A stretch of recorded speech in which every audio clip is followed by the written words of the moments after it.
Hello, Virgo. Thank you very much for tuning in to this week's read. For the main part of the read, I'm using The Gilded Tarot by Ciro Marchetti. Website on this box is llewellyn.com. I have another deck by him that I know I use. I want to say it's usgamesinc.com is the other website I've seen for them. So if you're interested, feel free to check that out. Supportive Oracle Cards, Spellcasting Oracle Cards by Flavia, Barbara, and Lisbeth. There are their full names. Feel free to freeze frame if you want that information. On the back here, some websites for them. She Who Is Art always pops out at me, but there's a few others there, so feel free to freeze frame and check out anything there that you'd like to. Okay, what do we have for Virgo?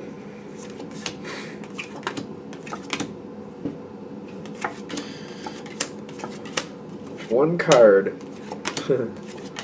This one card. Okay.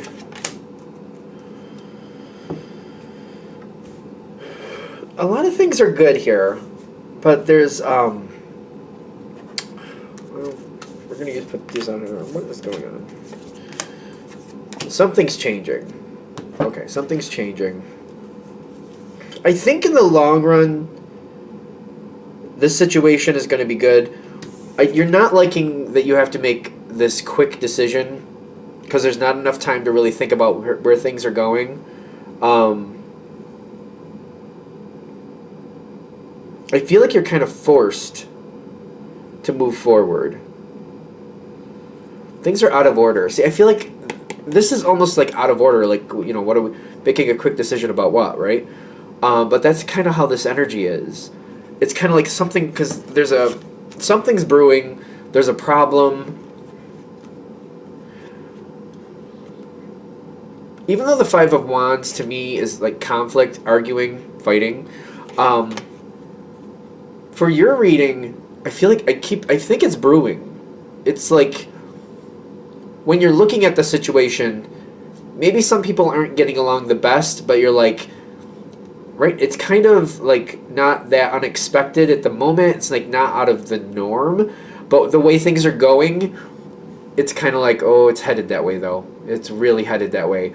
But if I make some quick moves, and I feel like you're kind of pushed into a corner here. You got the King of Fire and the Two of Wands on your side. If I make some quick moves, maybe this doesn't have to get that bad. Not a fan of making just very quick, non-thought out. Like you're not going to have a chance to really think out the long-term effects of this. But it's kind of like I either move forward now and try to make things right, or I just see where it goes. And currently, it looks like if it just goes the way it is, it's about to blow up, and I don't want that.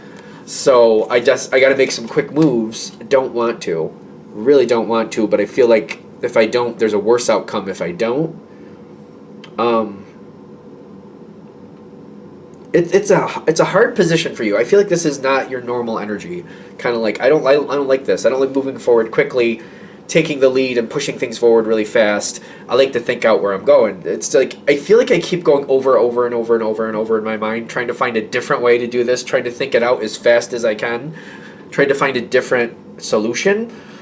But there's a danger here. The longer you think about it, the worse it could get. So for some of you, if this is resonating, of course, the message might be you need to make a move. The longer you wait, the worse. Like, I would say give yourself an hour timeline, decide what you need to do. Give yourself 1 hour. If you know what this is about, if this is hitting for you, and you want this to go in a better direction, give yourself 1 hour and make your decision within the hour what you're going to do and just commit to it and start going in that direction. Give yourself 1 hour.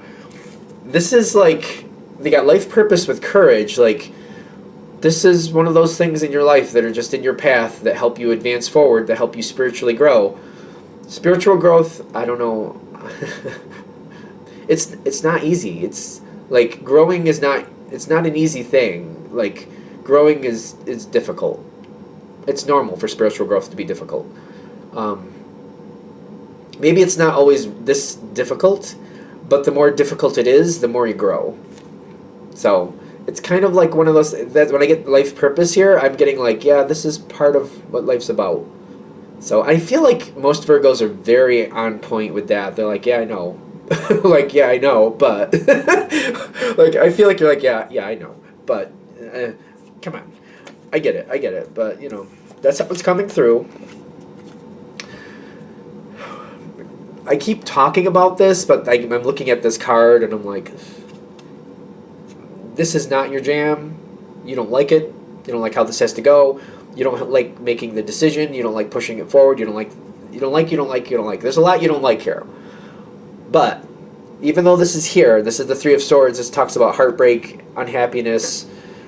It doesn't have to be literal heartbreak. It could be just like a really intense unhappiness that can pass.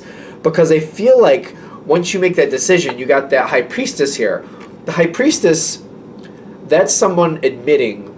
First of all, the High Priestess has to admit to themselves. Don't get caught up in the gender, but they have to admit to themselves, I have to make a hard choice here.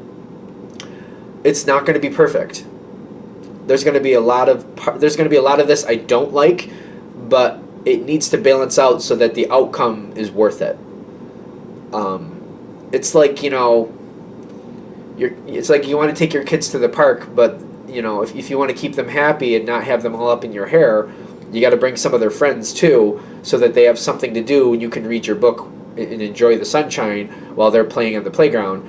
And that could be kind of like, that could be a lot of work. Still, it's kind of like, well, I have to bring other people to for them to play with, but that could bubble back on me. Is it worth it? What type of friends can I get them to bring? Can I bring them some friends that are more sane and then I don't have to worry about it so much? Or stuff like that. I feel like that went off in the weeds. But anyway, I'm trying to bring down the energy a little bit because I feel like whatever it is, you're not a fan. There also is this situation as it's kind of like simmering, smoldering. It's just kind of like, I don't know, it's got the holding pattern card here, the Hanged Man. The longer you wait,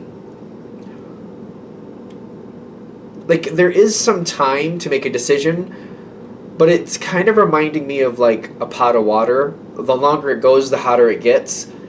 So it's kind of like, if you have a pot of water on the stove and it's just been on there for 5 minutes, it's probably not so hot that it's difficult to deal with.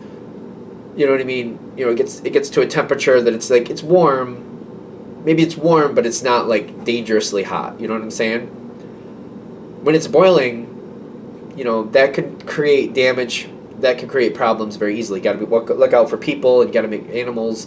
Once the water's boiling, it's much more dangerous than when it's lukewarm. You know what I mean? I know you know what I mean.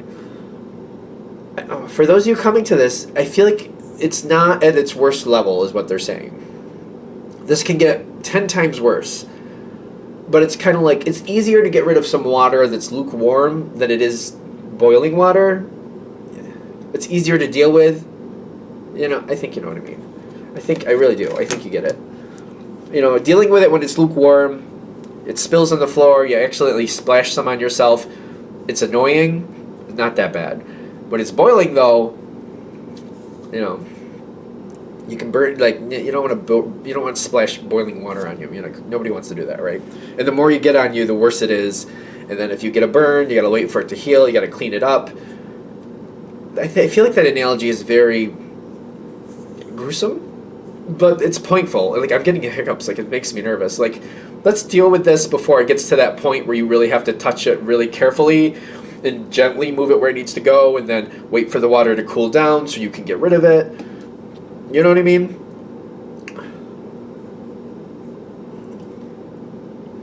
It's fine. Like, the situation can go much better. I almost feel like they're also saying, I don't want to say that, how do I say this? I can't guarantee the best decision, but I feel like where they're saying is when you make a decision, it's better. Choosing makes improvement. Can't guarantee the best, but, there's a human quotient here. Maybe it's not about making the best decision, but more about making a decision and carrying it out, if that makes sense. Because once things start changing, it's kind of like taking the pot off the stove. Once it's off the heat, then we can do other things with it. Then we can do, you know what I mean? Once we remove it from what the problem is, then we can make other decisions. I'm getting there's a big transformation coming in here with the Two of Cups. By making this decision, things do improve. You are definitely much happier with the Nine of Cups or Pentacles. Pentacles.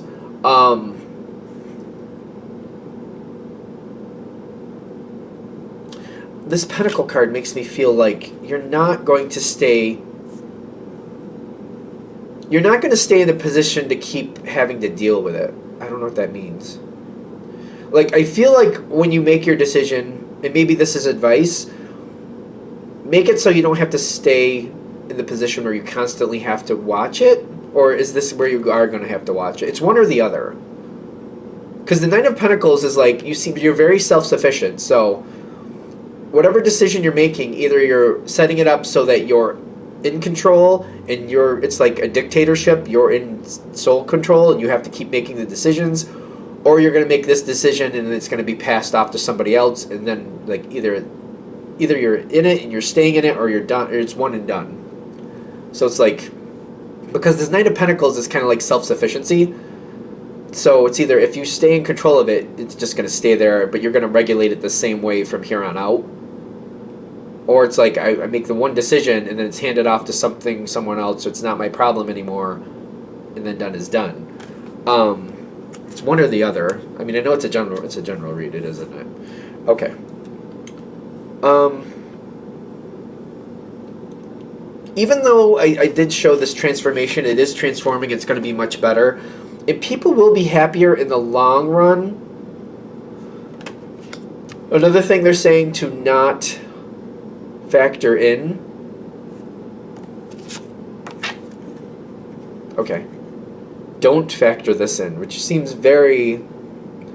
Don't factor in if they're going to like you for your decision. Just take that right out of the equation. Don't even think about how they're going to feel about you afterwards. Just do what you know is right. Take how they're going to feel about you after right out of the equation. Just try to remove that. Like if you see yourself going, this seems like this is a good idea, but they're going to hate me for that. Remove that. They're going to hate you. This seems like it's going to be good. Stop right there. There's your answer.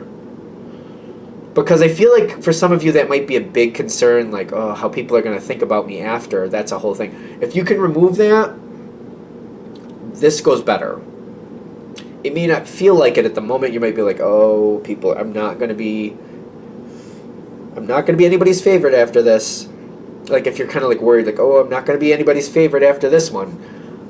Remove that. If you can keep going, you're going to get the best outcome, pretty much the best outcome. I feel like that's the hardest part of this and why this is so strong with spiritual advancement, because you have to like step away and be like, you know what, people aren't going to like me, but I know it's the right thing to do. So it's kind of like when you if you have kids especially and you have to move, or you want to move, you're like, it'd be better for us to move a couple cities down. Family isn't going to like it. They like the house, they like the area, they like the people, but long term it's better. It would actually work out better for this, that, and the other reason. Then you have to step away, like, all right, they're not going to like it when I make this decision. Take that out. This is because you know what the best decision is. You got to take that away. Like, they're not going to like me for it, but remove that. I know it's the better decision. So make that decision. Start moving forward on it. It's going to take some time. Like, this is not going to be a quick resolution, which is interesting. But when I see this, it's going to take some time, but it's like things keep moving, things keep going. There's a lot going on here. One to the next, one to the next.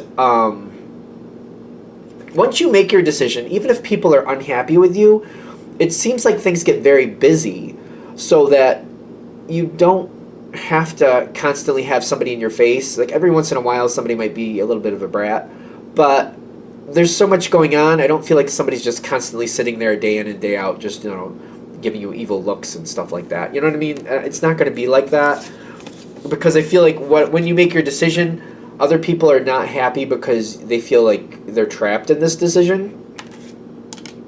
So whatever you're doing, I feel other people might feel trapped. That might be what they're bent out of shape the most. And I feel like that's a big piece of this. Kind of like no matter what decision you make, it may be the fact that they feel trapped. So they might give you a hard time no matter what decision you make.